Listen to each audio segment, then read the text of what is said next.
Państwo, jak to już się rzekło wcześniej, trzecia edycja Asymilacji 2022. Wyrasta nam świetna impreza, to znaczy my się świetnie przede wszystkim bawimy. I bardzo się cieszę, że jesteście z nami i dzielicie z nami tą radość zabawy i wrażeń estetycznych. Bawimy się dlatego, że zechcieliście wyjść z domu w sobotę. Zaznobisz mnie do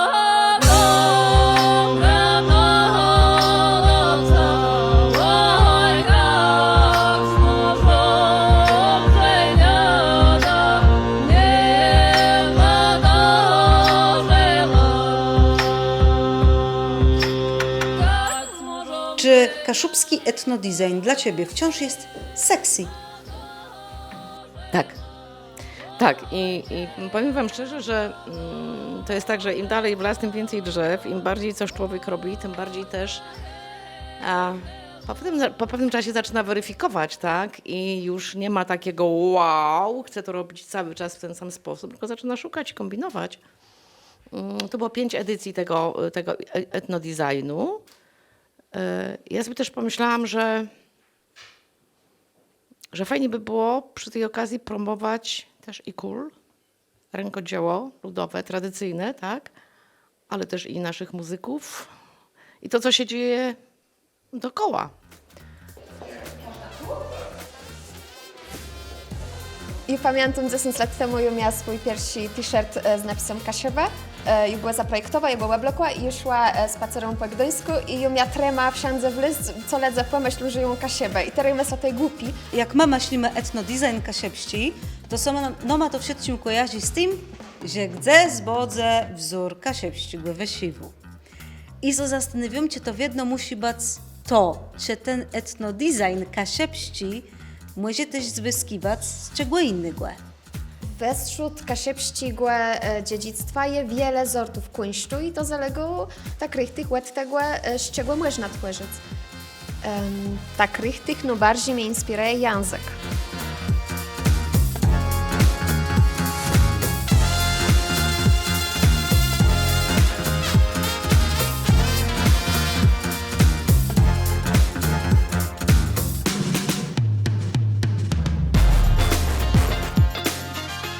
Ale czy to jest miejska trawa, czy wiejska? Ta akurat jest miejską trawą. Znaczy ja fotografię też robię. Robię, bo potem sobie tworzę gdzieś na szkicach jakąś kompozycję i staram się ją jakby dopasować do mojego wyobrażenia. Myślę, że te trawy to jest jakby początek większego cyklu, który czuję, że gdzieś tam ze mną zostanie na dłużej. Trawy też te są takie wypracowane, to też format jakby wymaga ode mnie tego większego zastanowienia się. To nie są szkice, które mogę zrobić gdzieś tam w przeciągu jednego dnia czy paru godzin. Do takiego obrazu już muszę usiąść na kilka dobrych tygodni, więc te trawy są tak jakby moim wyobrażeniem tego też, albo przedstawieniem tego, co się obecnie u mnie w życiu dzieje gdzieś. Myślę, że to jest to.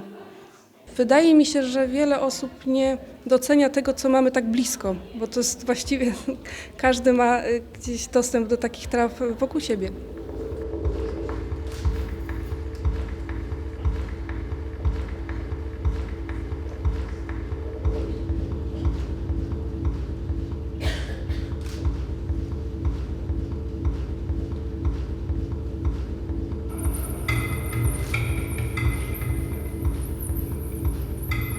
Wiesz co, są różne nagrania z Suwiński Park, to są jakieś góry prawdopodobnie, to są nagrania gdzieś tam z moich rejonów, czyli Gdynia, Lasy Dąbrowskie. No i reszta to są rzeczy, które no, powstają w mojej piwnicy, czyli wytwory syntezatorów tych wszystkich instrumentów, przetwarzamy, wycinamy, przerabiamy do tego momentu, w którym po prostu coś zaczyna pasować do kolejnego elementu i tak ten oto sposób tworzę, no bo to jest set improwizowany, naprawdę, to nie jest tak, że ja włączam play i to sobie gra, tylko to są rzeczy, które ja mając załadowany projekt. No, tak jak czuję, jak widzę, nawet reaguję bardzo często na publiczność. To znaczy widzę, gdzie chciałbym ich zabrać, jak chciałbym opowiadać o tych trawach. To są faktury, to są zapachy, to są faktycznie, ja też tak, i podobnie jak Malwina, ona obserwuje, ja natomiast słucham. No i wędruję sobie z tymi swoimi mikrofonami, nagrywam i czekam na taką Malwinę, która nagle rzuca hasło trawa, a ja mówię super. I ja nagrałem film o ośrodku zdrowia, gdyż jest to pozornie zwykły budynek, a jednak jego historia jest nietypowa i niezwykła. I po prostu dokopałem się od byłych i obecnych mieszkańców kamienicy oraz personelu samego ośrodka, jak ten ośrodek na przestrzeni lat po prostu się zmienił. Najtrudniejsze było chyba na początku przekonać panią, żeby udzieliła mi tego wywiadu, żeby pozwoliła się nagrać, bo na początku pani nie była w ogóle chętna do tego. Konkrety starałem się wyciągnąć.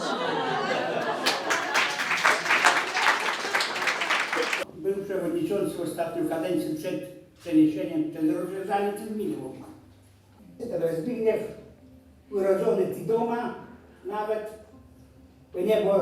Później zostało przekształcone w ośrodek zdrowia, ale na początku tam myśmy pracowali. Tu w rogu sali jest magiczna kraina.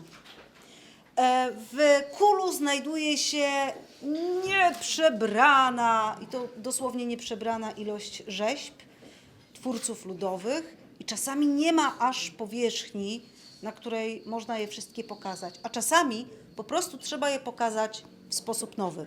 Piwnica, mówi się, że każdy ma swoją piwnicę i co my w tych piwnicach trzymamy. Ja myślę, że zaczyna się od dzieciństwa, kiedy mama albo babcia wysyła nas po ogórki do obiadu. I najpierw, jak jesteśmy dziećmi, działa nasza wyobraźnia, co tam w tej piwnicy się dzieje.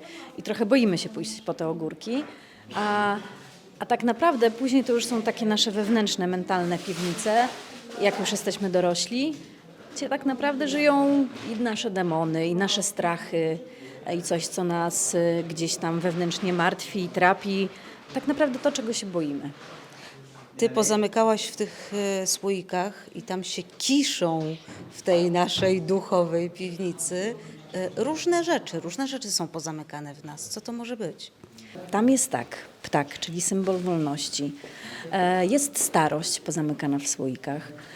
Są różne symbole i teraz w zależności od interpretacji albo możemy sobie wymyśleć to, że to są jakieś niespełnione marzenia albo coś, co sobie odłożyliśmy na później, stąd słoiki. Światło, które tam jest, starałam się, żeby działało jednak trochę nadzieją w tych ciemnościach. Czyli takie zatrzymujące nas w miejscu, w refleksji, w takim spojrzeniu też świeżym, nowoczesnym na twórczość ludową. No jeszcze raz takie werble i szklana szprychla 2022. And the winner is Karolina Niemczyk.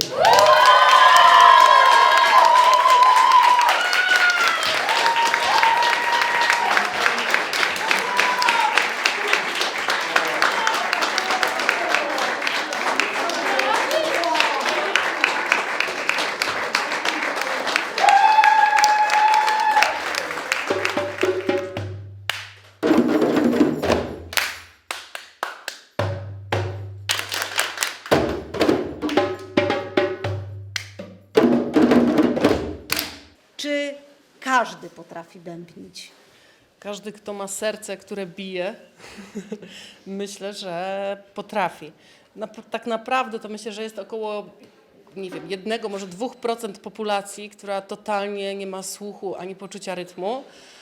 Osoby, które twierdzą, że nie mają ani słuchu, ani poczucia rytmu, zazwyczaj wynika to z naszej edukacji muzycznej, która niestety wygląda tak, jak wygląda lub wyglądała tak, jak wyglądała. Nie uczono nas muzykowania, ani takiej zwyczajnej radochy z tego, żeby po prostu wziąć instrument i wspólnie coś zagrać. A jeśli chodzi o bębny, to dla mnie one są fenomenalnym instrumentem, ponieważ jak za chwilę się przekonacie, to z grona obcych sobie ludzi za chwilę staniemy się zespołem, który wspólnie będzie tętnił jednym pulsem i żaden inny instrument nie daje takiej swobody i takiego powiedzmy grupowego, stadnego poczucia takiej wspólnoty.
Festiwal Asymilacja, to jest 3. edycja. Gdybyśmy mieli mu nadać jakiś tytuł rozwinięcia, to co by to było?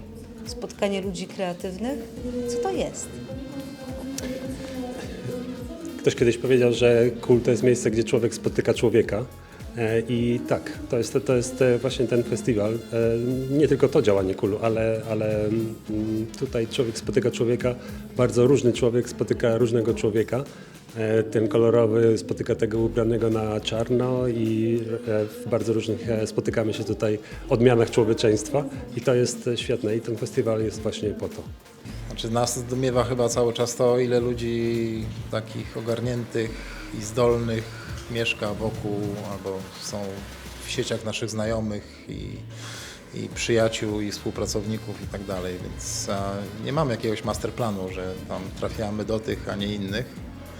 Myślę, że to raczej kula śniegowa, że to kontakt pociąga kontakt, spotkanie, jeśli zaiskrzy, no to zostajemy na dłużej.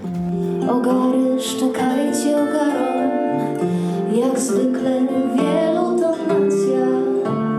Czapkowy kamycza, na żółtych nogach stojąc, mrówko powtórz no mrówce. Potoczy się dalej ziemia, niebo powietrze. Tylko ten kamień na polu, ten sam wciąż księżyc przypuszcza. Wiara, co bije ze skały, bez nas zostanie jeszcze. Miniemy, potoczy się dalej ziemia. Opowiadam też przede wszystkim swoimi tekstami o relacjach międzyludzkich i myślę, że to nie ja pierwsza i nie ostatnia.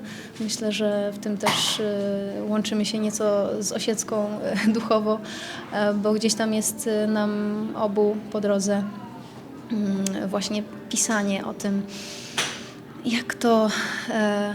jak to nie jest, a jak być powinno albo nie powinno w tych relacjach z drugim człowiekiem.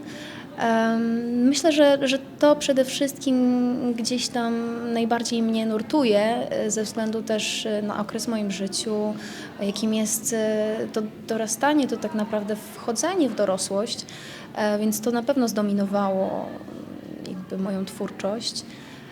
Natomiast nie zamykam się też na kwestie społeczne i też powstają utwory, które niestety zawierają wątki pełne goryczy w związku z ówczesną rzeczywistością, z tym, co się dzieje w moim kraju,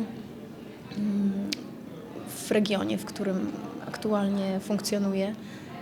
Dzisiaj po raz pierwszy wykonam dla Państwa utwór Malenę, ale nie w wersji filmowej, taką jak Państwo znacie z filmu, tylko w wersji kaszubskojęzycznej. Tato na plecy rzuca jednonożec, za jeden łys mi chcał autostopa.